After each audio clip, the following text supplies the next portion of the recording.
Hey, if you're neurodivergent and you struggle with like feelings, here is an annoying fact that you're gonna just hate knowing. So, feeling your emotions, intellectualizing your emotions, and rationalizing your emotions are three different things.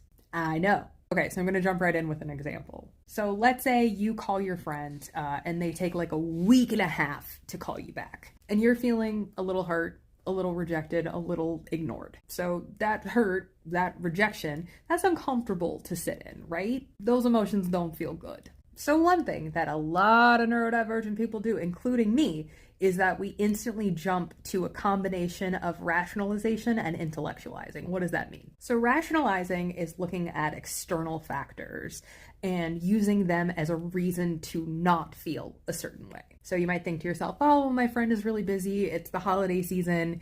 They've got a ton of stuff going on. They have 147 children. I don't know, whatever. So this shifts the focus away from sitting with that feeling of rejection and hurt, and instead is like, oh, well, I don't have to feel that way. So intellectualizing, though, is where you think about the emotion rather than feeling the emotion, using that sort of reasoning that you are pulling from that rationalization. You say, it's not rational to be hurt. It's not reasonable for me to be upset because we all get busy sometimes and friendships naturally ebb and flow. And so feeling hurt or feeling rejected is silly and stupid, and I shouldn't be feeling that way. But do you know what you're not doing the entire time?